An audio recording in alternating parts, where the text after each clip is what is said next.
Great Friday evening, everyone, and welcome to this week's episode of the Hearts Men podcast, hosted by the Empowering Perspective community. We are your hosts for this evening's conversation. My name is Dwayne Dwyer. I also go by the Mindset Coach, and I am joined with my brothers here with me tonight, Mr. Roland Walker, also known as Poor Man's Dr. Phil, or the Man of Many Hats. And also with us, we have Mr. Tuami Gaddy, the son of Timothy. Also, okay. Also the available man, and we're also joined, with our other brother, with our other brother, Mr. Christopher McClellan from across the cable with Christopher McClellan, also known as the angry guy that is still learning. Gentlemen, how are you on this beautiful Friday evening?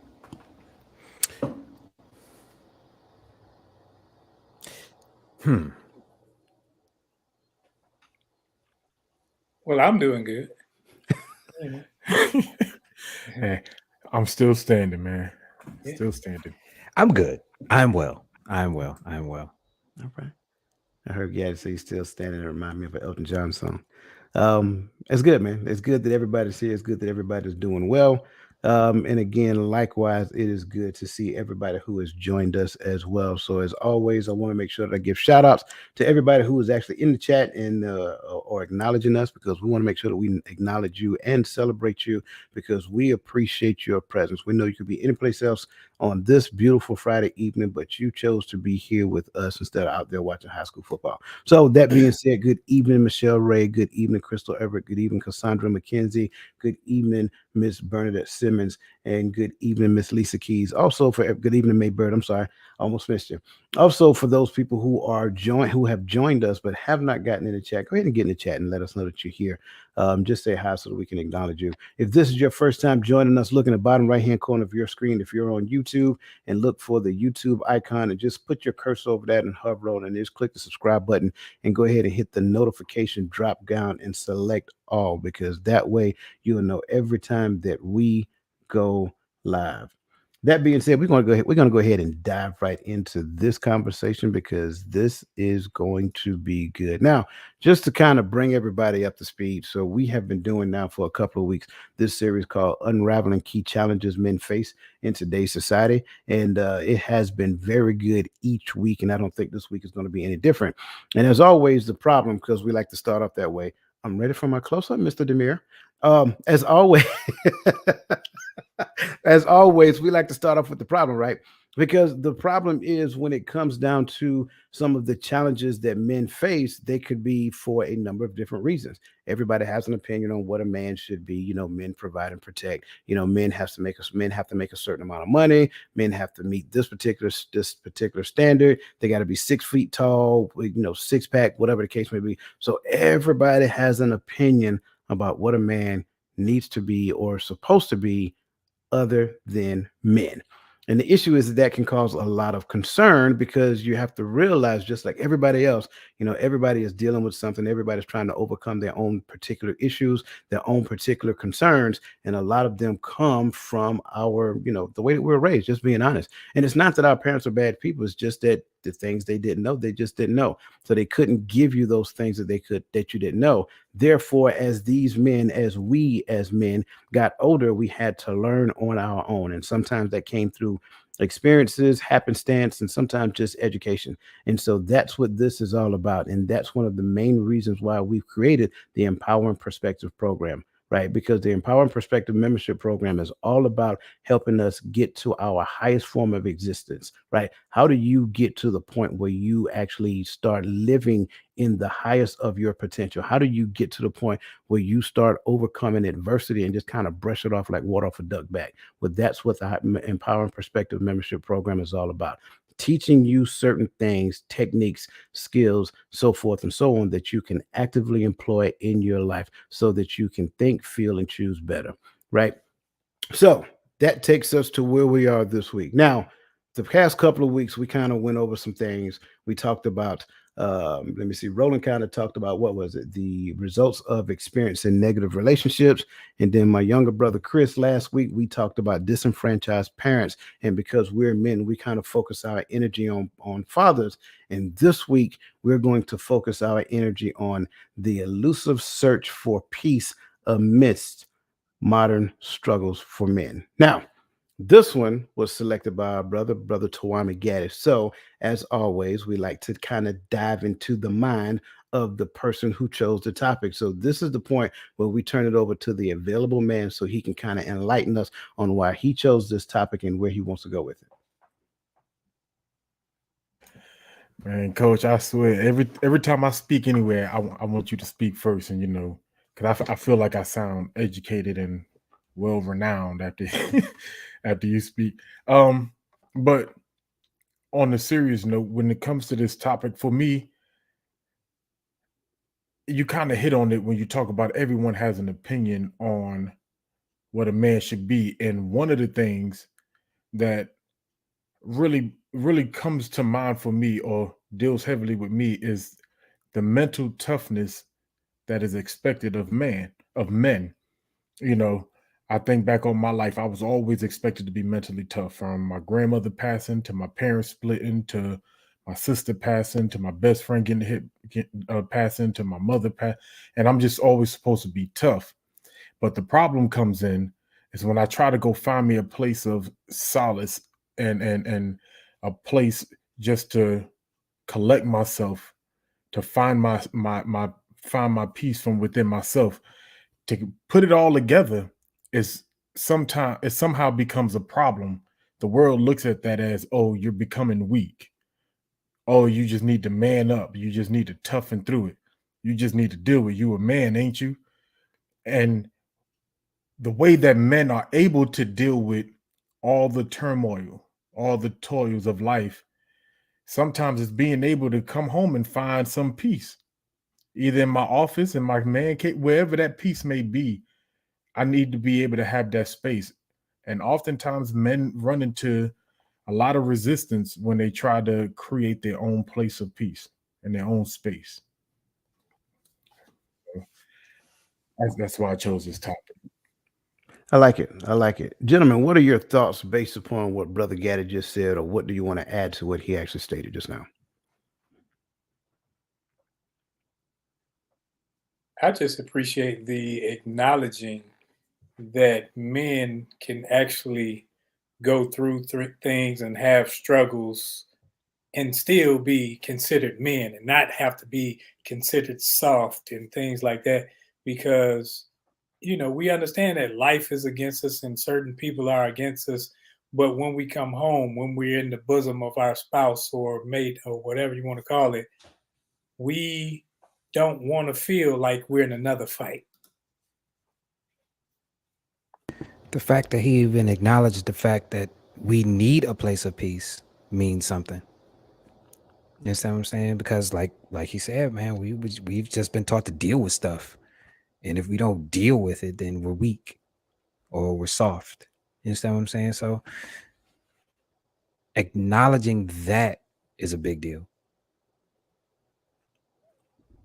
I agree. And I like the way you kind of set the conditions. And thank you for sharing your experience with us to kind of help us to understand your quote unquote peace journey.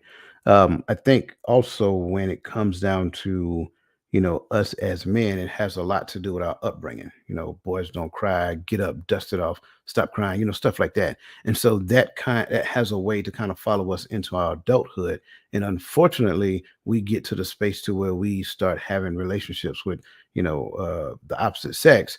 And unfortunately, you want me to be expressive, you want me to be emotional, you want me to be this particular type of way, but I have this conditioning that says stop crying, get up, brush it off. You know what I'm saying? You got to be tough. You know what I'm saying? You're supposed to be a protector and provider. You can't be walking around here crying and putting your emotions on your sleeve. So it kind of creates it kind of creates some unexpressed anxiety within most men when it comes down to this. So I like the fact that you brought it to the table, and I'm looking forward to diving into this a little bit deeper. But I also want to make sure I'm acknowledging some other people as well before we dive into it. So, Brother Christian Barrow, man, good to see you as always, and welcome to the show. We know that you're gonna hit us with that hot fire question, so we waiting on it. Dial line, dial line, dial line, right? All right, Miss Teresa Austin, good to see you. Good to see you, brother. Be safe out there at the football game. Miss Verlene McCoy, as always, aka Queen V, good to see you. Michael R. Hayes, my brother. Good to see you again, man. It's been a while. Welcome back. It's always good to have you here. And somebody on Facebook, I got to jump over there and see who it is, but I get there. So let's kind of go ahead and dive into these questions real quick because I think these questions are going to start unpacking some things. And as we unpack it, like I really want to unpack it, I really want to get after it. So, first thing first, since we're talking about it, what does a space of peace mean to men?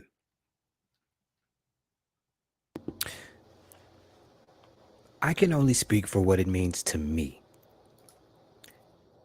A space of peace is a space where I can get away from everything and just recollect and gather myself so that way I can have the strength and the mental capacity to go back out there and fight some more. You understand what I'm saying? That would be where I would start.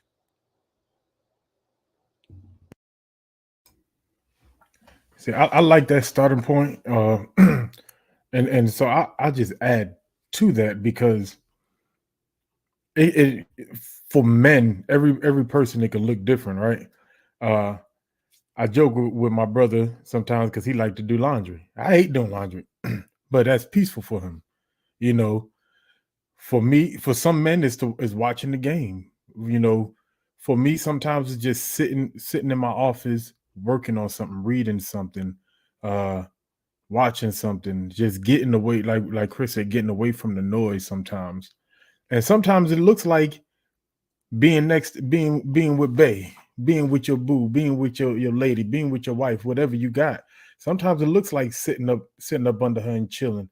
Watch the game with me, Bay. Sometimes I say watch the game with me, not because I want you to like the game. I just want you near me. Cause that brings me peace. And I think first you have to find the peace within, because if you always looking for it from outward sources or areas in the house, I'm going to my prayer closet, I'm going to sit in the car, you are going to find yourself lacking when you can't be in those areas. So that's why I always say meditation is a key factor for me, because I can take all those things that I'm looking at, that I'm focusing on, and I can just remove them from my mind. And now I'm in the space of peace where everything is just shut out, where I can just concentrate on things that are building, concentrate on things that are minimalistic when it comes to the get up and go of everyday life. I like that. I like that. And I'm listening to your articulations as well as being observant to everything that everybody's saying as well. Um, and I also want to kind of add some other things to it. I think we have to, and I'm going to put this in the atmosphere because I think this is a good place to start. A place, a space of peace in my mind means that in order for me to create this thing, in order for me to have a space of peace, there had to have been a deterrent, right? So in other words, for peace to exist, that means war was capable. I want to start there. We know it to be true because that's why the military exists. The military exists to fight wars, but because the military exists, it is there to deter war. Therefore, you can have peace. I think the same thing exists, right? We also have to understand within the space of, within the concept of having peace, we also have the ability to go the other direction. We don't necessarily choose to go the other direction, but it is there. So, being that being that we choose peace, that means everything around us cannot be in chaos. I think that's the other thing that we have to realize. And I don't know how you guys was like when I was married. I used to hate a whole bunch of noise, right? A whole bunch of noise going on in the house used to drive me bananas. It literally got on my nerves. So ideally, I can't have chaos and claim I have peace within the space that chaos exists. So chaos has to leave. For me, a whole bunch of noise got to leave, right? There has to be some type of decently and orderly behavior that exists within my space so that peace can exist. So for me, that's where I want to start by saying a space of peace. Because again, going back to it, if chaos is there, then that means now I have to go and assume a different posture. And that is okay. You want to go there. That means now I'm going to have to pull out the potential of war. But once we find that happy medium, then I can go back to peace. My thoughts. You're muted, bro. I used to be in what most would consider a space of chaos, a chaotic environment. When I was a single father, and I had 5 kids in the house, and it seemed like all 5 kids wanted to be in my bedroom. And back then I had 1 cell phone and 2 teenagers. I had one on the cell phone and one on the house phone and 1 TV, yet everybody in this same space. And then I got a baby and I got a toddler and I got a one above that. And it's like we all in the same bed and I'm sitting up there just loving life because I have peace because all of my babies are safe. I'm sitting here with all my seeds, and I can see them. Might be arguing and all that other stuff, but I think the togetherness is what brought the peace for me. Not just everybody they arguing over the phone and over the loud TV. Who gonna watch Blues Clues or whatever? It was peaceful for me because of the people that were sharing it with me. So in other words, what I'm hearing you say is that you rose above the noise. Oh, definitely. Okay. I like that. I like that. I definitely find peace, especially when all my kids are here and we're all together. We're sitting in the living room watching TV. The whole family's together. That's definitely a peaceful place because the noise is not necessarily chaos.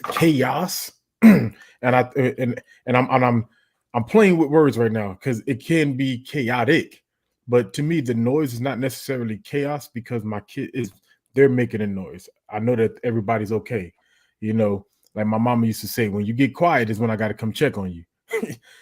But and so I do find peace in that, knowing that I can hear them scream, I can hear them bang. But there's moments when I turn into coach where I'm like, all right, now, if I hear one more foot over my head, I'm cutting everybody's toes off. Y'all can walk around here with nubs. Hey, I'm joking, but He's joking. Yeah, it's a joke. Yeah, but they get the point when I say it, and I do say that. Don't get me wrong, I say that, and they know I'm not finna cut their toes off, but they know they start tiptoeing upstairs, because at that moment, there's a moment when I do need that quietness, because it's a moment because I think it's disingenuous for us as men to pretend like there's not a lot of stuff going on up here, because we got stuff that's going on at work, and a lot of us would love to say, when I leave work, I leave that there. Sometimes it's some stuff you're not sure about that might arise. And then you worried about what's going on at home, the kids starting sports, you got to get equipment, you got to pay dues, you got to get this. My son's outgrowing his shoes, and so you and y'all could attest to this. Y'all got multiple kids. You got to think about all of that at once. And sometimes you just need to sit down and look at everything. And you need that quiet to just say, you know what? I need to put this in order. And I need to figure it out. I need a game plan. And y'all right now, y'all affecting that game plan. And see, that's kind of like what I'm talking about. Like, I mean, I hate to say it this way, but yeah, when all the other stuff is going on, I've been out in the world and done all this stuff over here. I done had to do all the stuff over here. And then I come home. I am coming home. Don't get me wrong. Like, if I'm coming home to the family, like I'm coming home to the family, I look forward to spending time with the family. But spending time with the family, like you said, that time you guys sit down and watch TV and relax and enjoy whatever. Like, we used to love to watch movies. So when a movie came on, bro, it's like you could hear a pin drop in the house. And to me, that was peaceful. But when you hear all kind of like, when my kids used to have friends over, you hear all kind of chaos sound like a circus. I'm going around the corner and say, hey, listen, I understand y'all I understand y'all having a good time, but y'all better tone it down.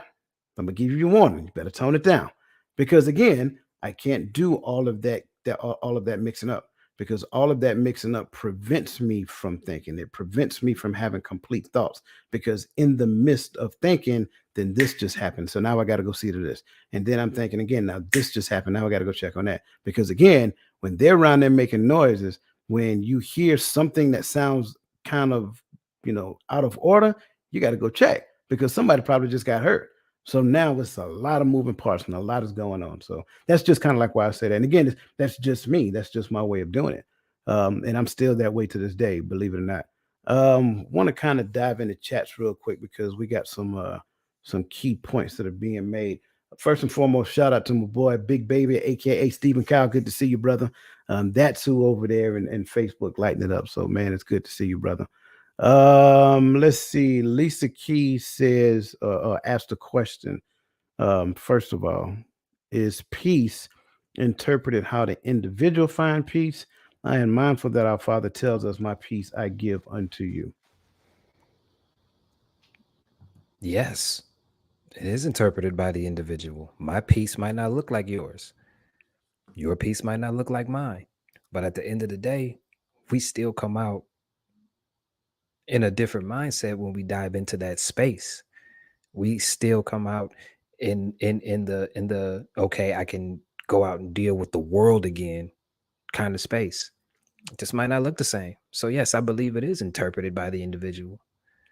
The end goal is the end goal, though.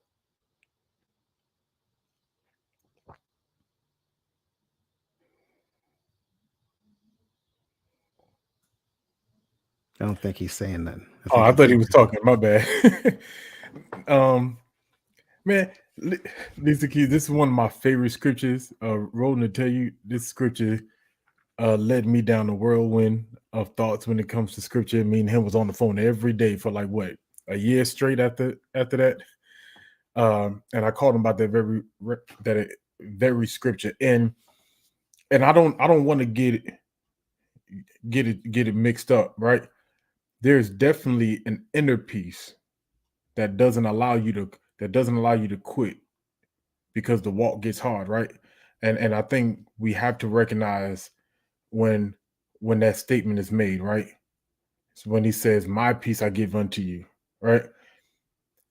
That does not negate to me, right? My brothers could correct me if I'm wrong. That does not negate to me the fact that while we travel this world, even while we're on this walk and on this journey, we face chaos every day. Men are not always capable of laying everything down at a moment's notice to jump on something else. That thing still hangs on our back because it's something that we have to handle. It's something that you, the wife, expects of me, but I still got to take care of this. It's something that that the son expects of me, but I got to take care of this. And then daughter expects of me, but I got to take care of this. But it's not as if the stuff you expected and the son expected stops. All of that piles on sometimes. And so the peace we're talking about, right, is sometimes we have to be able to say, all right, I just need everything I need a place to where it feels like everything just stands still for a second. Or as Chris alluded to as well earlier, we go to war when we leave this house, right? Especially if you go into a workplace. There's some stuff that we deal with that, and I don't like to sugarcoat because people who like to pretend like this is not a reality. There's some things that are acceptable for women, and when it comes to behavior, when it comes to how to handle conflict. A woman gets disrespected on the job, she can go off. Man can't necessarily go off like that. And we can pretend like, no, she can't say nothing about, no, yeah, she can. I see it every day. And so sometimes we need to be able to drop that load, decompress, but we don't want to come home and come right into a fight. I think that's what Chris was alluding to. So with all of that going on, then we got to come home and go into a fight. It doesn't mean that the peace that Christ gives unto us disappeared, because I'm still fighting. But I also recognize that not only does he give me peace, but I also recognize that the Father gave us a Sabbath, a day of rest for a reason. We take that for granted. For the Sabbath, for the man was not made for the Sabbath, but the Sabbath for the man. That's a time of rest for us as people. So just like we talk about, so this is kind of like the same avenue. I believe that I'm speaking from, I'll say.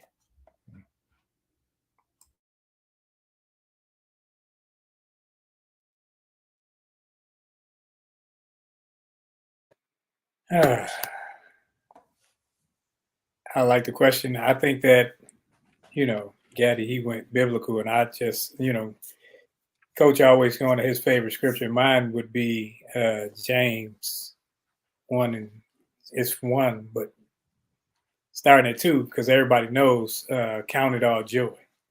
And then when they say count it all joy, when you fall into various temptations or trials or adversities, see, you can count it all joy, not because you know how to handle everything, but because in whatever situation, you can take it back to him and you can go to what he said to do to calm yourself down so that you can deal with it. And when you find friends, when you find confidants, when you find people that are in this walk with you, that when you're going through stuff, that like I can call any of these brothers, say, hey, I just need to bend your ear. I need to talk to you. That you can, because everybody say, well, talk to God, talk to Jesus, and all that other stuff. But sometimes I need somebody that feel like me. I need somebody that know what it's like, that I can talk to, that I know has stumbled, has walked this walk, and can say, bro, you just need to do such and such, or you can, just listen to me, or whatever it is. When I can find those people that are confident, it helps me walk in this peaceful state a little bit better, a little bit easier, because now I'm in the individual battle, but I realize that my individual battle, I'm just not an individual. I have a teammate with me that's able to give me advice, that give me encouragement, and give me some type of solace that I can say, man, I can actually have peace in this journey because Dwayne went through that, or he helped me in this journey. And so my individual battle is helped because I have individuals with me in battle. Not only that, sometimes you just need somebody to listen and just shut up and listen. That's it. We don't listen, man, listen. And I'm speaking as a man. A lot of times we don't need you to solve all problems for us. Sometimes we just need you to sit and listen and hear what we got to say. And 9 times out of 10, we'll work it out as we talking about the problem. You understand what I'm saying? Sometimes we just need you to listen. That's it. Coach is really good at this. I remember the conversations we used to have, Coach. I talked to Coach and he would just say, okay, what do you think? He wouldn't give me no answer. He would say, what do you think? And he would allow me to work it out instead of trying to do it for me. You understand what I'm saying? Sometimes we need that. Sometimes we just don't want you to talk at all. Like I've actually had this conversation where I was having a long day and I came home and the person that I was dating at the time was just using her privilege that she thought that she had because of the position that I gave her. And I just looked at her and I said, sweetheart, you have absolutely no idea how much I would love you if you just did not talk to me right now. You understand what I'm saying? Sometimes we need that. And it's not to be mean. It's just, I need to process. So I'm gonna mix it up a little bit, right? Because I like perspectives. I am going to start off by saying, because I think the question she asked is peace interpreted how the individual find peace? I would say no, because some people find peace in chaos. They're not they're not content unless they are creating a dramatic situation. Um, I would say when it comes down to peace, we must first understand what peace looks like, right? We need to understand what peace really is, not what your prior situation taught you, not what your upbringing taught you, not any of those things. You're going to have to move outside of that space so that you can have a clear understanding of what peace is. So to answer your question as it is asked, no. However, once you have a clear understanding of what peace is, and I like what these gentlemen said, once you have a clear understanding of peace, then your way of getting there, then I would say yes in that sense. Into the whole external and internal thing, absolutely, sure. That kind of goes back to the way I answered the question. So the internal chaos that I may experience because I have never found peace with a particular situation that I'm dealing with or have dealt with or have never dealt with, well, that internal chaos can create external chaos. In fact, I always say it, and I believe it to be 100% true. You are you are a contributor to the situation that you find yourself in some shape, form, or fashion. And if you are trying to render yourself completely innocent, the only person that you're lying to is yourself. So at some point, like again, I don't care if this person did 95% of it. If you did 5%, own your 5%. That's the piece. But what we like to do is focus our energy and efforts to talk about another person's 95%, or right, we'll talk about their 5% like it's 95%. So I think that's the thing that we have to understand when it comes down to peace. A lot of us have to get out of a chaotic mindset so that we can get into a more peaceful mindset so that we can create peaceful environments. Um, so great question. I think Michelle Ray, I think that's a question. So what I'm hearing you guys say so far is that your peace is where and how you create it. Uh,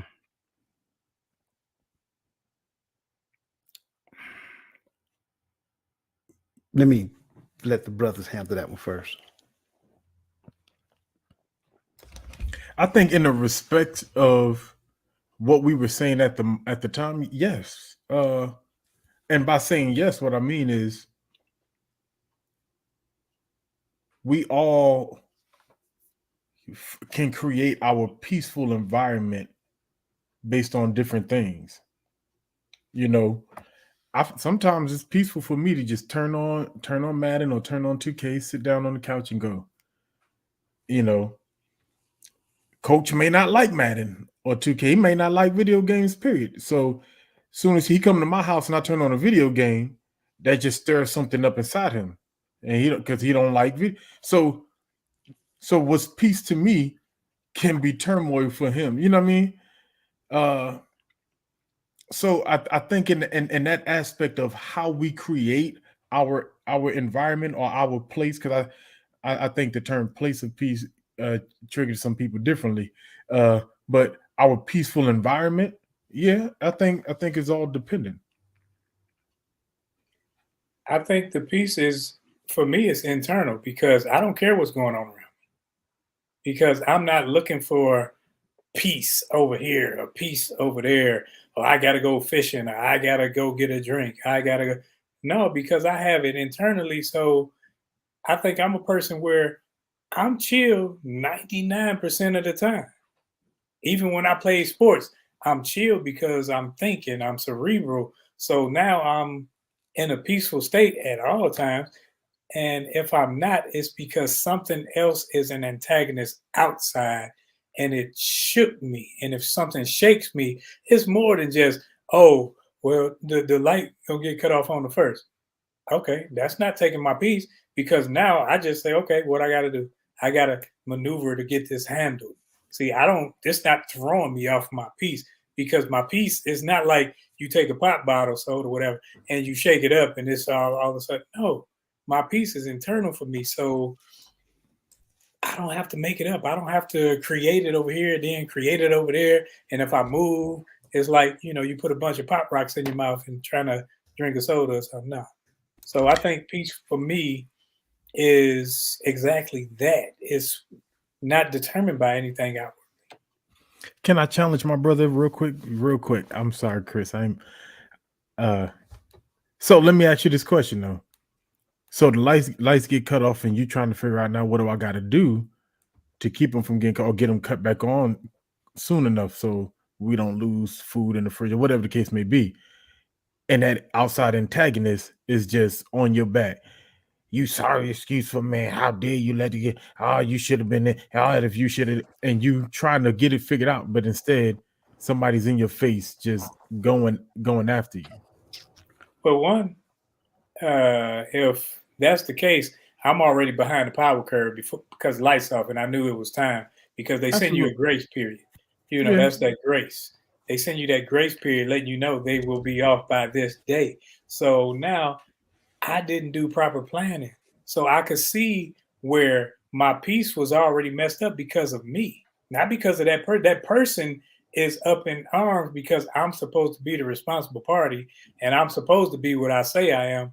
And I didn't necessarily put them in a position to have peace. And I think that's where, as fathers and husbands, we have so much on us where, especially those of us that take care of our business, where we will create things like that because I didn't call my brother and say, bro, I need $150 from all y'all. I need something from, because this is about to happen. If this happened, it's gonna be some hell in my house. It's gonna be some whatever. So whatever you can give, if you can give something. I was about to say it. Consequences and repercussions.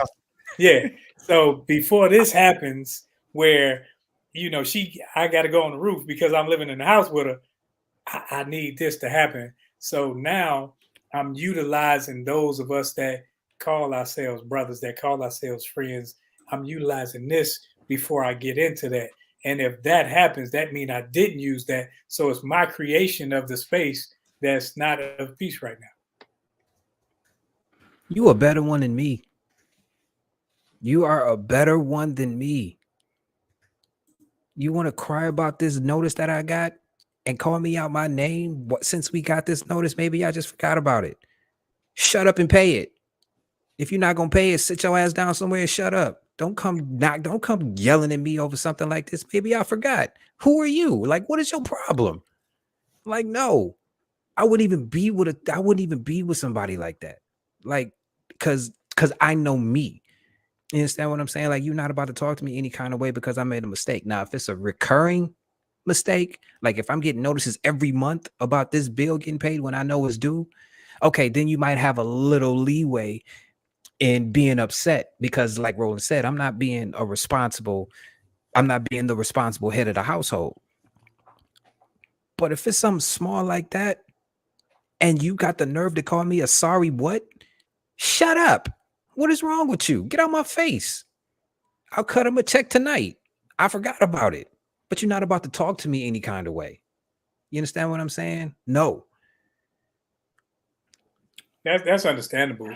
But I think how I look at it is, and I guess I even had to get to that point. Somebody has to be the responsible person in this. Was not about to be an argument because I ain't about to argue about something that I got to do anyway. And I'm not about to argue about, the whole arguing phase, just ruffles my feathers. So I try not to do that. So in order for me not to do that, I walk away, but I'm still thinking I need to handle this problem. Her talking ain't even the problem. That's not the problem is the lights or the lights. So I got to handle this. So I'm not even listening to this because if we're going to say when we want to look at things, we're going to say we wrestle not against flesh and blood, but against spiritual wickedness in high places and all this. I got to say, okay, I'm not fighting against her in the flesh. I'm fighting against this spirit. And this spirit right now wants to take me and move me off my square to where now we're combative and now we're arguing about some doggone lights that got to be taken care of anyway. And what's happening while we're arguing? Lights not getting cut on. So I got to. That's the thing. We're not arguing about the lights getting cut on. At least I'm not. I'm arguing about how you talking to me.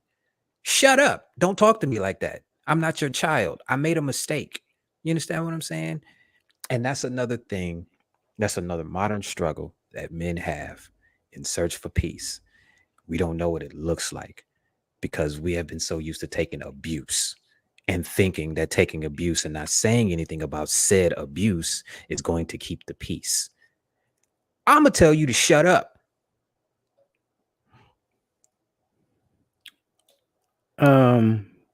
Yeah. So again, I go back to what I said before. You are transactional in that relationship. You have a like even if she talking to you sideways, like I hate to say this, but I don't hate to say it. You knew who you were, who she was before y'all got into the house. So that's my point. Like for whatever reason, somebody put the beer goggles on and say, okay, well, we can fix that, in due time. So I'm just going there. I think that kind of gets at the Christian's question, right? What if your spouse is an antagonist when you want peace? Well, again, if I selected a spouse that has an issue, right? And that internal issue, she is always creating chaos, then I never should have spoused her. That's the part that I want to make sure I'm stressing. Take Um, the L. Take the L. I'm See, real I see, and that's the thing. I'm real big. I'm real big. I say that a lot because I'm real big on that. Like, if you know that this person is going to antagonize you over something this small, take the loss and get out of that because she's going to disturb your peace, whether you find reasons to whether you're responsible or not. If she's like a true antagonist, the way that Christian is describing her. You understand what I'm saying? Take the L, leave. Your peace is worth a whole lot more than hearing this woman crying, complain, and constantly antagonize you all the time. Where are you going to have time for yourself to actually go out and fight the world? Take the L. yeah, so I think we addressed that enough. Let's let's move forward. Let's move forward. The lights are on back. The lights are back on now. Um, so the next question is: how does societal expectation impact your ability to create such a space? Societal expectations. um I think I said it for me in the beginning. What I see from society for the most part when it comes to men is that peace is weakness. That if you want some type of peace away from the chaos, you're weak. And so you suppose, like Chris said, you're supposed to take the abuse over and over and over again and never get a chance to decompress, never get a chance to collect yourself. You're just supposed to take it from all angles and just do. Ain't nothing going on. And nobody can maintain that standard of living without getting a chance to collect themselves, without finding a place to where they can just sit and do whatever it is, watch your videos on your phone or surf TikTok or make videos or whatever it is, you know. But some people they expect for men not to want peace, and that and it sounds crazy, but I hear it every day. Oh, what do you need? That's what you're a man. You're supposed to do. Because you like to deal with chaos. Don't mean I do.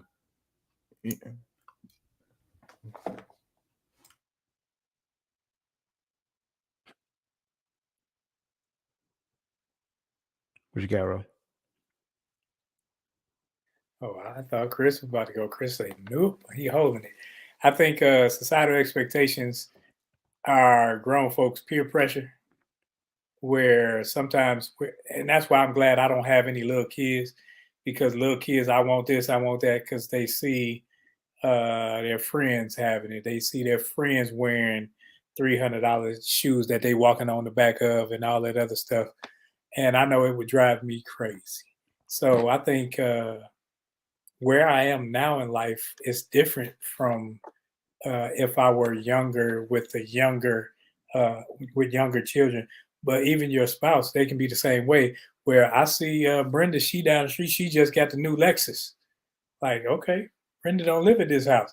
So that sometimes it can make you. I don't have a problem being the bad guy, and if the bad guy means that I got to be the one saying no, I ain't got no problem with that. No, I'm gonna sleep. I'm gonna sleep peacefully, just like I took some ZQL or something. But so societal expectations, I think people that lead with that are already. I don't want to say it because it sounds bad. It sounds like I'm taking a jab, but you're already weak minded. you're already in a place where everybody else's expectations of you dictate how you move. So you're already in a position of weakness because what they do or what they say influence how you run your house. And I think that sucks for you because I'm not that person that's gonna say, okay, well, we got to get a new car because it's 2023 and 24 about to come.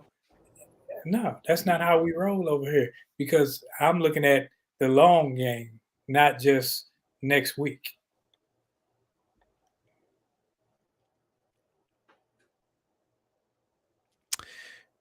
I'm going to piggyback off of Tawame, and I'm speaking as a man. We're always supposed to be fighting, no matter what. Like, we're not allowed to rest. You understand what I'm saying? We're supposed to take everything from everywhere and just take it. You understand what I'm saying? So that in itself can kind of keep you from creating such a space because you're constantly in fight mode. Like, nobody ever told you to sit down and chill out, breathe. Nobody ever told you to just listen. I have seen men just sit in their cars for hours at a time after they get off of work just to have a semblance of, okay, I am alone. I can gather my thoughts and I can think. You understand what I'm saying?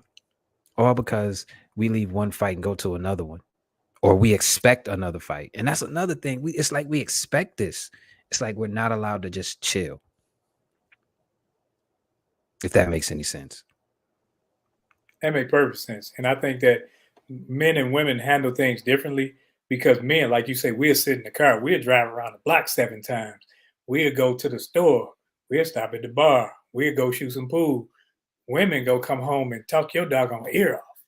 And I think they are. And I said something about it facetiously on a TikTok or something yesterday because I was saying that men really don't care about what goes on with them people at work.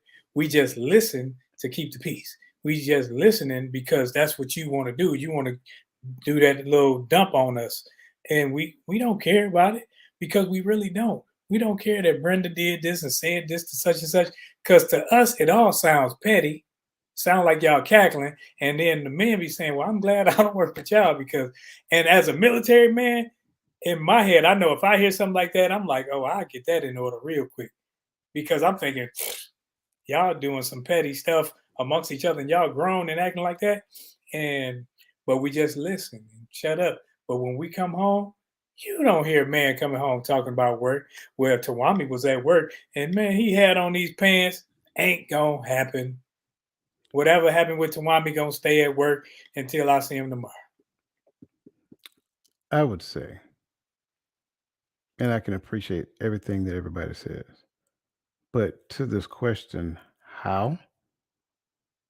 Because you submit yourself to it. Like, why do you even care what society's expectations are? Why do you even listening to society's expectation? I mean, society ain't paying my bills. Society ain't up in here cooking no food. They ain't cleaning up, they ain't washing no dishes, none of that stuff. So I think when it comes down to the how, like I agree with everything that you guys are saying, but that's way too far down the road for me. Like I'm just gonna pull myself out of it, right? Because and recognize that I don't have to submit myself to society's expectation. So I don't care what another person's impression is about what I am supposed to be doing. Good on you. I'm happy to hear that that's what you think I'm supposed to be doing.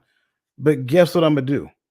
What I'm supposed to be doing, what I know that I'm supposed to be doing. And I think that's the answer for me. I don't disagree, Coach. I just want to put that out there first. But where the problem for me lies is when the way society operates concerning men are based upon their expectations, right? And so that so that to me that slightly changes the narrative in some cases. Because like you're right, I don't care what society says. I don't live based upon what society says. But I know that, for instance, my wife say, "Hey, babe, can you pick up the kids? I gotta work late." And I go, "Yeah." And I'll tell the supervisor, "Hey, is it all right if I leave like 5-10 minutes early? Go pick up the kids, right? Don't need to leave early, but I'm just asking so I can beat the traffic, whatever the case may be, and get the kids home." And I know somebody gonna beat this up in the replay probably, but if, let's say, two of my female coworkers got to go get their kids. See, society expectation is that they get to go get their kids. Well, we can't be shortchanged. So, like, hey, all three of us got kids, But the idea is, no, you just sit here and you keep working because you're a father. Their Make it mothers, work. so we'll let them go get the kids, and you just figure it out once you get finished doing everything extra, because we can't lose the manpower. And so, as a man, you're just expected to sit there and go, "Okay, yes, kind sir." Yes or You no? No. I'm sorry. I got to get my kids. I'm leaving. Me letting you know that I'm going to get my kids is a formality. Right. You can say no all you want to, but say that as I go put this key in that black truck. I'm leaving. And that's why, and I appreciate you saying that, but that's why I say that. Like, societal expectation has no bearing on me. I could care less. Like, let's just be completely transparent. You want to fire me because I'm going to pick up my kid? Good luck, because two things about to happen. I'm going to get me a lawyer and I'm going to draw unemployment. Both happening, because we fixing to work this out. But I'm gonna get the unemployment check at the same time while we figure this out with my lawyer. You understand what I'm saying? And I may not have a case, but God doggone it, we're gonna figure it out. And my lawyer gonna tell me, say, we ain't nothing we can do. Okay, cool. But we gonna talk about it via the law. So yeah, I mean, again, I'm going back to my point, because trust me, I have never asked permission from anybody to go pick up my kids. I'll be right back. That's what I would tell my supervisor. That's it. I'm not asking you, can I go? I'm telling you, I'm leaving. Me saying something is just being nice about it. Right. You're not about to keep me from fulfilling my fatherly obligation because you got a power thing you dealing with. Get out my face. Go manage something and leave me alone while I go pick my kids up. I'm sorry. But we've all seen that, especially in the military. When a man says, "Hey, I got to go get my kids," a male soldier, what's normally Big Sergeant response? "Where's your wife?" Female soldier say, "I got to go get my kids." I was Big Sarge. I ain't never asked that. Listen, Hey, listen. You the My only question, Big Sergeant. but see, my next question to him is, if I'm telling you I gotta go pick up my kids, then that means my wife is already. A soldier. I You already understand told what you I'm the saying? answer. That's how I get. And I'm not saying every NCO is like that, but that is a large reality, And the military is just an easy explanation for me, because Right. we spend our whole adulthood life doing that, But I didn't do that. I did do that to cut you off, Chris, but on purpose, because that's really what happens to a lot of soldiers, especially a lot of male soldiers. Hey. So I already answered. Check Raj. Drive on. All right.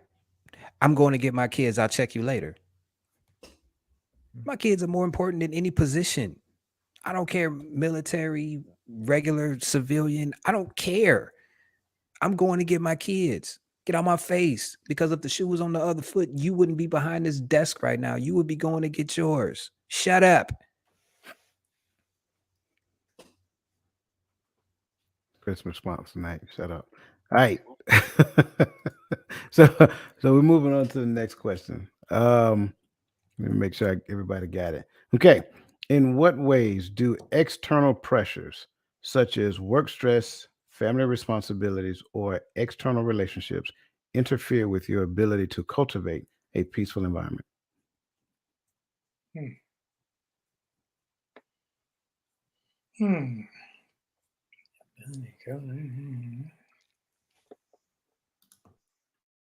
Oh, I didn't even, I was unmuted.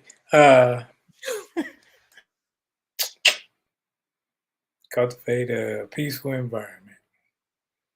I think if you allow these things, and that's where the maturity levels come in, when you allow outside interferences, whether it be external pressures, work stress.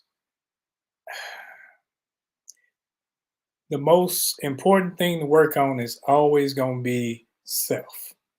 Because as long as I'm working on self, external pressures, work pressures, family responsibilities, all of that comes at a minimum cost. Uh, I don't know, external relationships, is that like friends? Or is that saying like if your girlfriend tripping with your wife? I'm just kidding. I gotta pick. But I think Coach's answer would be yes. Hey, if that's how you see it, bro, run with it. no, but I think that's one of those things where maturity comes in, and those who aren't necessarily mature will allow these things to impact their home life, their peaceful environment, their inner peace, their synergy more than those of us who are mature enough to say, okay, like, because we used to have first signs that barked, and more they bark, I'm like, Roger first sign, like, I'm not letting you get under my skin because I don't care about people talking loud. I don't care about the outside interferences because I'm already contemplating what I'm doing next and how I'm going to fix whatever. So I'm not letting you move me from here to there simply because it's moving you. I think the major thing is that none of us were taught how to process and let things go. That's where I'll start. We were never taught how to process things and understand that what is happening outside of you has something to do with you, but it kind of doesn't have anything to do with you, if that makes any sense. You see what I'm saying? Like you said earlier, we play a part in a lot of this stuff, but a huge percentage of it has absolutely nothing to do with us. And a lot of us haven't come to that realization. You know what I'm saying? We see all of these stresses and we internalize it, and then it just festers instead of just saying, all right, this is what happened. This is what happened. This is the outcome. I can't change it. Let it go. We haven't been taught how to do that. In this specific question, I just had to read it again while y'all was talking. Thank y'all for giving me a chance to read 3 times. Because I saw something in there that just stood out to me. So, because I'm gonna be that one that said this is what a man is supposed to do, right? Just for a quick moment. Family responsibilities is a part of relieving my stress. When my family is taken care of, I have less stress. You know, the job. Here's the thing: the job can only stress me out because the only reason why I got the job is so I can take care of the family. So sometimes I get frustrated when things really get under my skin and I want to handle it a certain way, but I can't because in the back of my mind is them kids got to eat.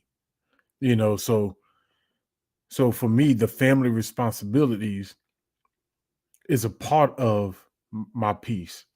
Right. So that doesn't affect my ability to cultivate a peaceful environment because I think taking care of that stuff helps cultivate a peaceful environment. And if you married, I don't mean to single out, but if you're married to a black woman, not take care of your family and see what kind of peace you got in that house. Uh, you're gonna have chaos all day. And being jokefully, but for real, they, they ain't gonna let you slip concerning them and the kids, right? So sometimes those external things come into play because my focus is on my family. Hey, don't interfere with this because I got to get this done. Don't try to knock me off like my brother used the word the other. Don't not try to knock me off my square because I got things to take care of. And as long as and the reason why I do this is so that they can eat.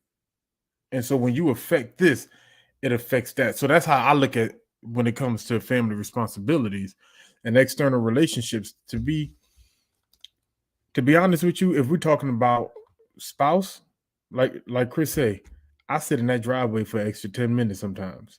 And it's not because my wife get on my nerves, but I know my responsibility, if she's home before me, go upstairs, kiss them babies, play with my son, and ask my wife how her day is. Like, I, I may not want to do it, but that's what I'm going to do. And so I have to be ready to have a listening ear for her to tell me how I did, because that may be short or it may be long, depending on the kind of day she had. You know what I'm saying? So that's part of that responsibility. So not always does it play a part, because I'll take that extra ride around the block. I'll sit in the driveway for a second, and then after she pulls it on about a day, I go outside and sit on the porch for a few minutes. Like, so that, to me, those things don't interfere with my ability to cultivate a peaceful environment, specifically these things. I believe, if I understand it right. I so I'm with you on that piece, Gaddy. And it's very few people, family wise, that has the ability to um kind of get me a little anxious. Very few, right? If I was married, of course, my spouse, obviously my mom, because she lives alone. Um, and I have a few aunts and uncles that I am ultra conservative when it comes down to them as well. Um, cousin, like I got a cousin, she's like my sister. Like, no, she is my sister. So again, those people, right? Um, but then you go a little further outside of them, you have family members there. Like, I would be concerned, but I won't experience anxiety when they're going through a thing. Then you go a little further outside of them. I would be curious, but I won't be concerned. So based upon the relationship, it it kind of equates to how I respond. Work, well, work has a purpose. That's it. Right? Work is not who I am. And I've said that so many times before. Like, regardless of what my title is at work, that is not my identity. So, in essence, work stress, if I am experiencing work stress, it's only because I want to do a good job for the sake of who I am, not so much as me trying to impress anybody at work, whatever that looks like.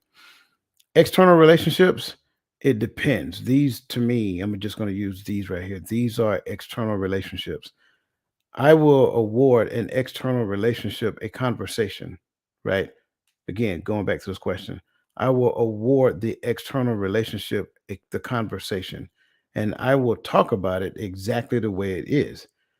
However, once I have the conversation and then you try to maneuver around the conversation that we just had, then I create space because you are showing me who you are based upon something other than what I knew, right? So if I'm telling Roland, say, hey man, I don't like it when, I don't know, you pick your nose on camera. He doesn't, but I'm just saying, you pick your nose on camera, I don't like it. Right. And so he's like, okay, oh, my bad. Well, that's an acknowledgement of what I actually said. No issue, no harm, no foul. But then he comes back to camera, pick his nose again. Hey man, what's happening? Well, see, my nose was itching, and see, I needed to scratch it, and you know what? Hit the button, man. Get off camera and pick your nose. You see what I'm saying? So now it's a different type of conversation. But the second conversation is my choice. You understand what I'm saying? The first conversation is out of responsibility of the relationship. The second conversation is my choice. Because here's what I do know: if Roland picked his nose the second time on camera, he knew he picked his nose. Guarantee you did, unless it's just one of those freaky habits that he got. You know what I'm saying? But he knew he did it. So that's how I look at it. And so when it comes down to these particular things, right? You look at work stress, it's more so of me. Family's responsibility, right? That's more so based upon the connection between family and I will also go a step further that blood does not always define family, right? So I'll say that as well. And then when it comes down to external relationships, well, those external relationships will present themselves at the level of the way that we behave in that relationship. If we behave in such a way that we value the relationship, therefore both parties are valued in the relationship, then the relationship is going to be a healthy relationship.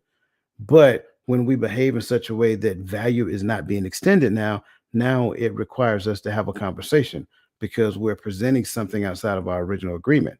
Well, funny, this actually sounds like relationship now, because it is relationship is relationship, right? We confuse it a lot. We like to parse it, say, oh, well, this is different. Oh, well, this is different. Oh, no, because at the end of the day, you exist in relationship based upon your identity, not because your assumption or not become some bad teaching that you were taught in prior years based upon weapons of mass instruction. And that's kind of like how that works. So that's my response to this question. Roland, I don't know if you responded. Somebody, I think somebody, Roland or Chris, one of you guys. No, I already went. I already Okay. said All right. something. Very well. And I think that was the answer to Brother Barrow's question. That was my response to his question. You guys kind of want to jump on that, or you guys good, or your thoughts? How can you resolve outside interference? One, you say something. After that, if that interference is still there, you remove yourself. You have to love yourself enough to say, hey man, I ain't got to deal with this. You need a level 2 when dealing with me. I don't have to deal with you. You understand what I'm saying? I just asked you not to do this and you still doing it. So you showing me that you really don't care. Take the L. I'm leaving. Friend, family, work, don't matter. You got to love yourself enough to understand what you will and won't put up with and stick to it. Because there are going to be people in your life that push your boundaries just because they think that they can because of the position that they hold, or they just want to test you to see if you really the person that you say you are. Love yourself enough to say, hey man, I don't have to deal with this and I don't have to deal with you. Get on my face.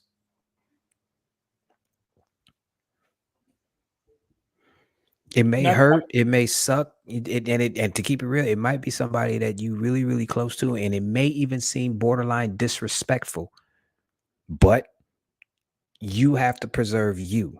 You understand what I'm saying? So it is what it is. I think being honest. I think you should be honest with yourself and be honest with. Some people try to skirt around being honest with people's feelings, skirt around people's feelings and all this other stuff. So then when outside interferences think that you're supposed to move left and you move right, you feel guilty. But I think if you're always upfront, always honest, and like, and I tell people, I don't dance unless I hear music. I'm not about to sit up there and do something just to go along.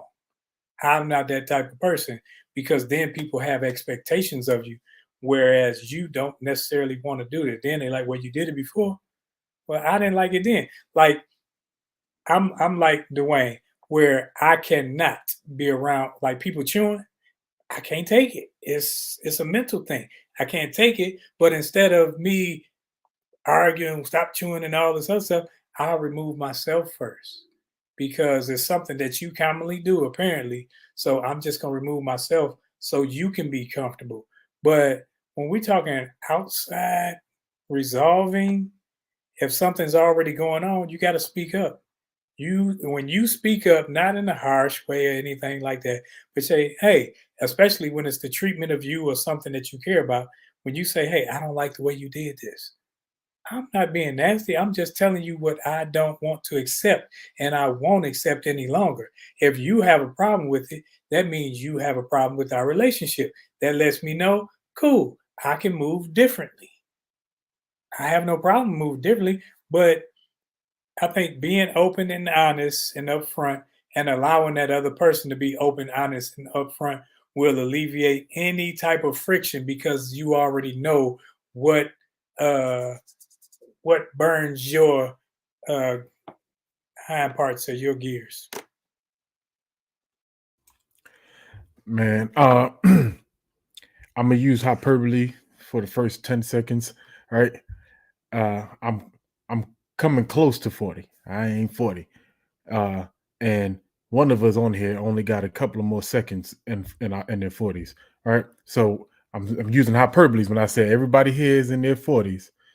And in your 40s, I'm pretty sure all my brothers on here wish that at your age, Christian, we all learned how to choose our relationships better. And so at your age, I would say learn how to choose your relationships wisely, whether it's girlfriend, whether it's homeboys, whether it's business partners, whatever it is, study mates, whatever you got going on. Learn to choose them wisely. You have less outside interference when it comes to you being able to cultivate. Because let's just be honest, no one is going to have 100% peace in life. When you walk out your door, you can no longer control the environment. So let's just live. We got to live in reality when you say that, when you think there. So once you leave that door, you have if you live in Killeen, Texas, I can guarantee you this: the moment you turn your ignition on, you know that you are in a life or death situation. Because these jokers, they look for people to hit. I swear, you could tell me I'm lying. Anybody who drives through Killeen knows it is a life or death situation to drive in the city. But guess what? I can't control how they drive. So for me to assume that I can is not reality. But I can control how I defensively drive.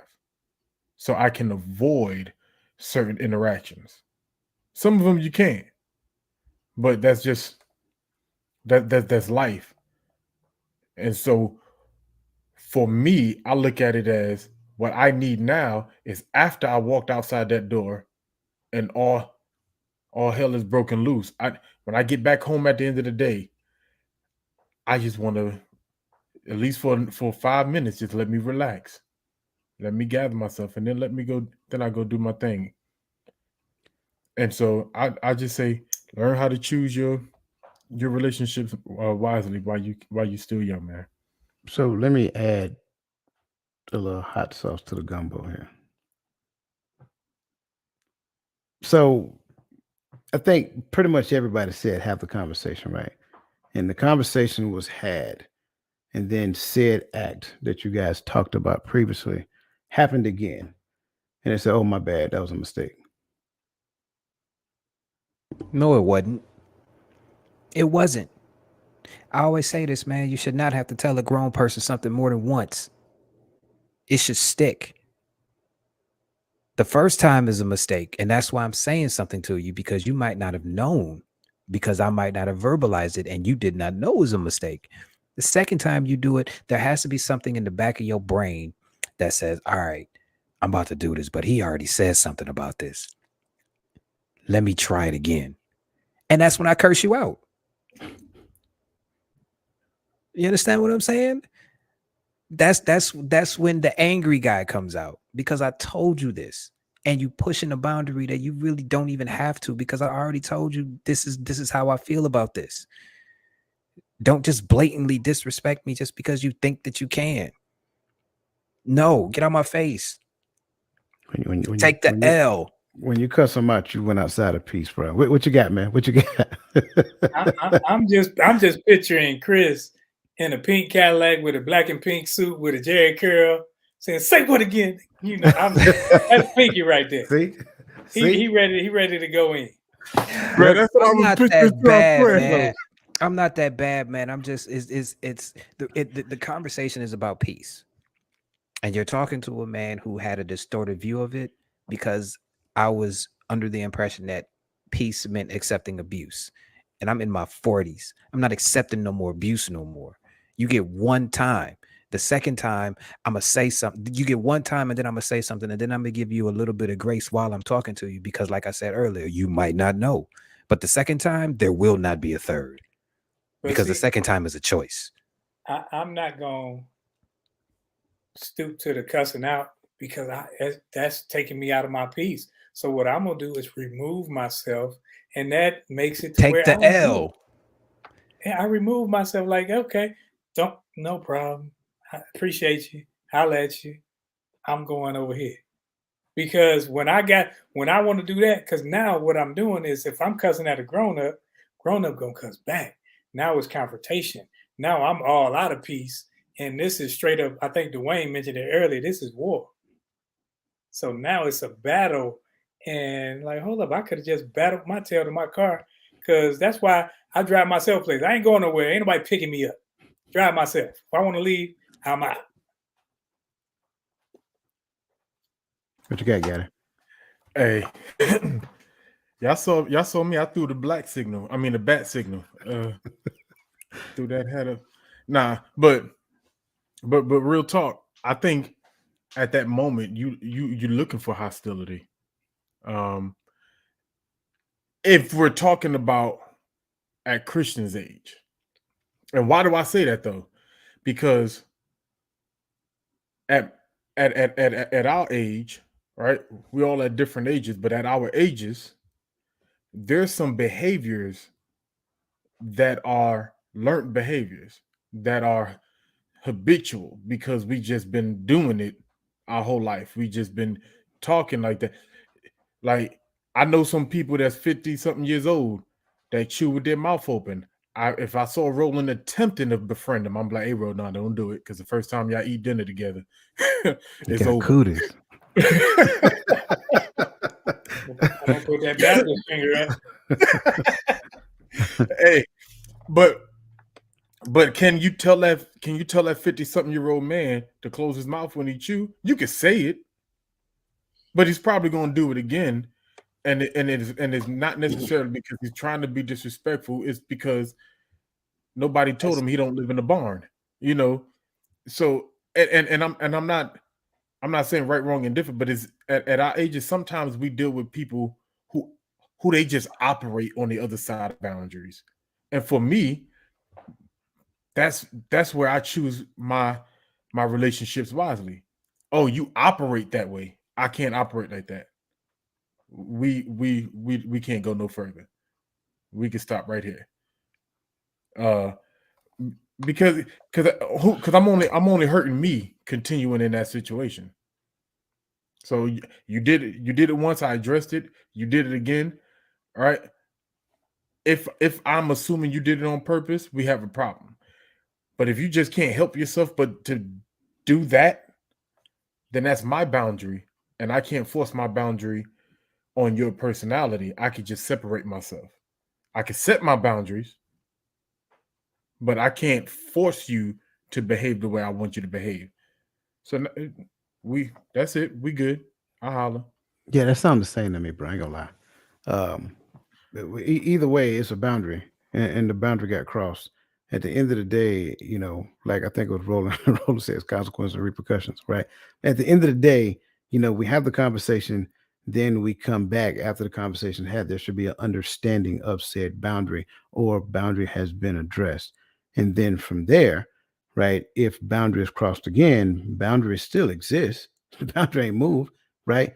It just created some space between you and the boundary. I will say it like this: there is no such thing as a mistake.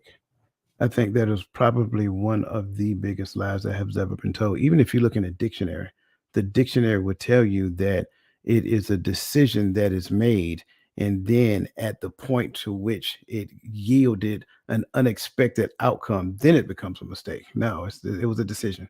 That's what it was. And I think a lot of times what people need to do is own up to the fact of that it was a decision and stop using words like mistakes. Words like mistakes means lack of accountability. That's just it. So when we start using those, what we're doing is trying to soften the blow of said thing, because I don't want you to hold me accountable for said action. And things as petty as eating and chewing with your mouth open, those are just that's their normal behavior. So sometimes like when I go to my daughter's house, everybody in the house chew like they in the barn, except my daughter. My two grandkids over there, her husband, all of them just. I'm like, I'll be back. I don't come around because it bothers me. But I'm not gonna sit up there and think they just doing this. And I can't. I told you that bothers me, because they are naturally being themselves. So I can't fault them for that. But if it's something that like. It was somebody who was telling a story where they I was on somebody's TikTok, and the girl got on there talking about she went out with her cousin's wife, and the cousin's wife seemed like she was hooking up with another dude, while she was there. And it's like, hold up, hey, I'll let you know, hey, you ain't gonna roll like that around me. Now, if you want to roll like that, don't invite me around. If that's what you're doing, because it looks like this. I don't necessarily know. You can tell me that the rain is falling upside down, whatever, don't matter. But I don't like this behavior. So if you're gonna continue to do this around me, that's different than your eating habits and such, because now you are choosing to do this. So it's not a mistake. You're choosing to do this knowing that I don't like it. There it is. All right. As always, this brings us to our bittersweet moment, our final thoughts. Again, I want you guys, if you're on YouTube, I try to make sure now I'm doing this more frequently. I am leaving you a free gift in the chat. So if you're on YouTube, look at the top of your screen. You will see a pinned link up there that says free gift. By all means, it's yours. Jump on it, have at it, enjoy it. I've been told that it's actually pretty good. So again, and I will continue to do those periodically. I change them up as well. So I'm running that one for a couple of weeks. That way I give more people the opportunity to partake of it. So again, that brings us to where we are, our final thoughts. And then we're going to start off with our young brother, Mr. Chris. Shut up. My final thought is simple, man. Peace is something that is cultivated from within. And your peace has to be so important to you because you need it. It is a vital thing that you need to actually go out into the world and actually like survive, that you must protect it at all costs, no matter what, no matter who, no matter when. You cannot allow anyone to disturb your peace, because if they disturb your peace, then they can disturb other areas in your life. And that disturbance of your peace can kind of trickle down into other areas in your life. Protect your peace at all costs. Find out what it looks like first. And once you figure out what it looks like, hold on to it and do not let anyone or anything disturb it.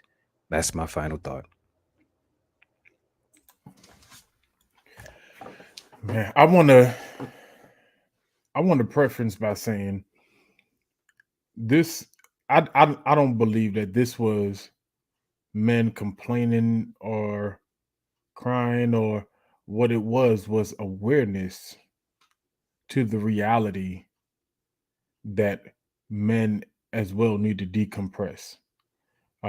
Because sometimes it seems as if it's a forgotten idea in our society. All right, we come home and we let our wives talk. That's how they decompress. We let them talk, but we decompress in other ways, right? Not to be mistaken, like was pointed out, with the peace of the Most High. That's internal, that no one can take, right? That's the engine that keeps you driving. But your mental health is very important in order for you to continue in any walk, whether it's on your job, whether it's spiritual, whether it's relationships, whether it's business. Your mental health is important, and we often forget that men have mental health issues as well, and that is what this is talking about. So I don't want it to get lost in context, or because the word. And we have to recognize, and men, you have to recognize that you have mental health issues that you have to deal with. So take your time, find your space, decompress. Don't allow no one to steal that opportunity from you. Be honest with yourself. Make sure that you're honest with other people so that you aren't bottling things up, holding things in. Because when you do that, then when something just sets you over the top, then you blow up. And then they looking at like, what's wrong with you? No, what's wrong with me is I've been telling you this. So you got to make sure when you tell someone something, I give you two chances. Other than that, I got to remove myself. I got to remove myself out of whatever the environment is that's creating a sense of agitation in me, because the more agitated I get, the more it messes with me, and you're unbothered. So if you're unbothered and you see something that's bothering me, and you know, because I've told you time and time again, I know there are limitations to our relationship. So as a man, since we do struggle with things internally and sometimes we do bottle them up, find yourselves men not to just vent to, but to talk to. And sometimes you can't talk to your spouse about everything because sometimes you want to talk to somebody about her. So find yourself some where you can just run it off and they can just listen and not try to fix you because we don't want to be fixed. Sometimes we just want to download. We just want to dump. And then we go on about our business. And the more we talk about our problems, the more we see, the more I talk about it, I'm the one fixing it. I'm the one controlling the narrative of it. So I'm not worried about how I look. I am trying to fix me and have a source of peace where I can still look myself in the mirror and say, at the end of the day, I know I've done my part and I'm mature in this area, so I can go on and hold my head high. I definitely appreciate everybody's perspective. And I hope that we were able to add value to everybody who listened to this as we talked about it.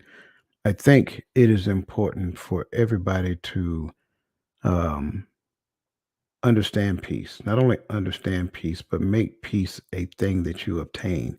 And then when you obtain it, you make it an uncompromisable feat when it comes down to your life. In other words, you don't ever compromise peace for someone else. Never. I'm going to say it again. Never. That's important for you to understand. You have to be consciously aware because sometimes people will decide, not make mistakes, they decide to go against your peace. Well, when they decide, they actually cut off all other options and make that the option that they go after. And that option they know is one that you're not going to like. If you stay in that thing without a awareness to where the person comes back and actively apologize for their behavior, right? If you stay in it, then you just participated in a brand new norm being set. I think that's something to understand. Here's another thing I want to add to this whole conversation. It's not just because I know we talked about it. It's not just men and women disturbing men peace. It's men disturbing women peace as well. It's women disturbing women peace as well. It's men disturbing men peace as well. No one is exempt in the space of relationship. We need to have a better understanding of what relationship looks like, and we need to have a better understanding of where we exist in the space of relationship. Relationship is always the most important person in the relationship. Until we grasp that, then we're always going to be caught up in a situation to where either we do a thing or somebody else does a thing, and then we'll turn around and immediately try to render ourselves innocent simply because I have to protect me at all costs. That is low vibrational and will always yield in the worst case scenario. So that's my thoughts on that one. Again, a great conversation as always, gentlemen. And again, for those of you who are with us, again, look if you're on YouTube, look under the window, identify the join button, and join the Empowering Perspective membership program. Because again, we take topics like this, dissect it, and create a process to changing the behavior that exists in that thing. So that puts us exactly at our point for this Friday evening. Again, college football season started. So if you ain't on it, you ain't on it. Hopefully you don't have Spectrum because you might end up being like Plies and cuss the Spectrum out. But listen, you guys have a great rest of your evening. Go watch some college football tomorrow. Next week, we got, I think we're going to do 2 membership program show. We got another Friday show and then a Saturday Diamond Club show. So next week's going to be a packed week. So make sure you got your notebooks and your pens ready. Listen, you guys have a great rest of your evening and have a better weekend. And we will see you next week, same time, same place.